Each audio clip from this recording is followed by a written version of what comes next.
ए 100 metre की दौड़ में बी को 10 सेकंड से व सी को 20 सेकंड से हरा सकता है।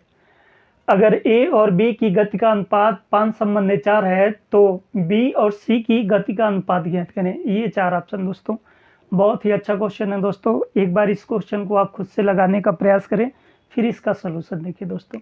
अब देखिए दोस्तों, जो रेस हो रहा है वो 100 मीटर का रेस हो रहा है। तो सबसे पहले दोस्तों साथी हम रेस बनाते हैं। देखिए दोस्तों, अगर आपको क्वेश्चन अच्छे से याद आएगा तो एग्जाम हॉल में इमेज बनाने की ज़रूरत नहीं होती है, डायरेक्ट आप सवाल लगाइए दोस्तों। हम चाहते हैं दोस्तों हर एक छात्र कुछ ना कुछ जरूर सीखे दोस्तों साथी। अब देखिए दोस्तों, रेस जो है वो 100 मीटर का है, 100 मीटर का रेस है दोस्तों साथी।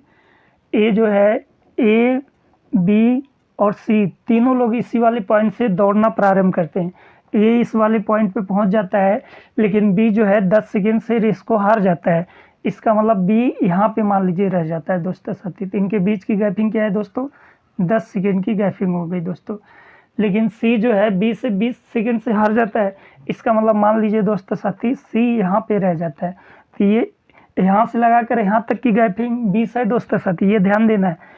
इसका मतलब ए और सी के बीच की गैपिंग, इसका मतलब ये जो गैपिंग हो जाएगी दोस्तों, ये 20 सेकंड की गैपिंग हो जाएगी ए और सी के बीच में, क्योंकि ए ही हरा रहा है बी को भी और सी को भी, ए ही हरा रहा है। यहाँ तक आप बड़े आराम से बात समझ गए होंगे दोस्तों। अब देखिए दोस्तों, आगे क्या कह रहा है सवाल, ए और बी की गति का जो अनुपात है दोस्तों वो 5/4 है।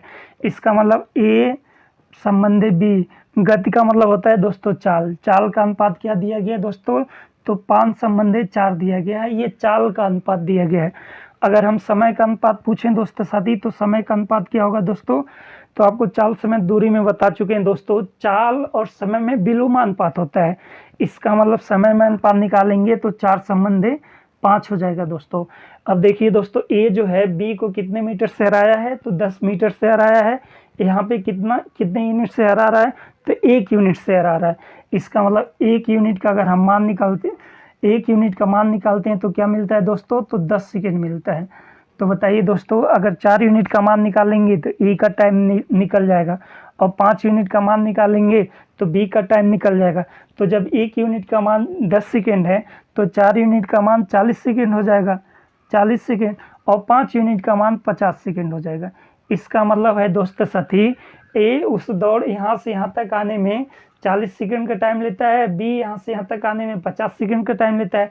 सी कितना लेता होगा, इसका मतलब सी का निकालेंगे तो सी जो है ए से 20 सेकंड ज़्यादा लेता है।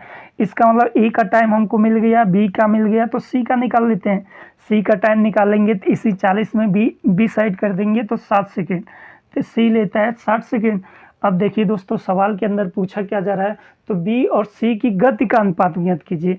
तो पहले टाइम में बी और सी का पहले हम टाइम में रिलेशन निकालते हैं दोस्तों साथी। तो अगर टाइम में रिलेशन निकालेंगे तब क्या आएगा, बी 50 सेकेंड लेता है और सी 60 सेकेंड लेता है। लेकिन चाल में अगर हम अनुपात निकालेंगे जस्ट उल्टा हो जाएगा, क्योंकि चाल और समय में विलोम अनुपात होता है। इसका मतलब 60 यहाँ पे आ जाएगा, 50 यहाँ पे आ जाएगा, 0 से 0 कटा लेंगे तो क्या मिल जाएगा दोस्तों, 6/5। इसका मतलब बी और सी की गति का जो अनुपात था वो 6/5 था। तो इस सवाल का राइट आंसर होता है दोस्तों ऑप्शन नंबर सी। उम्मीद करते हैं दोस्तों ये सवाल आप बड़े आराम से समझ गए होंगे।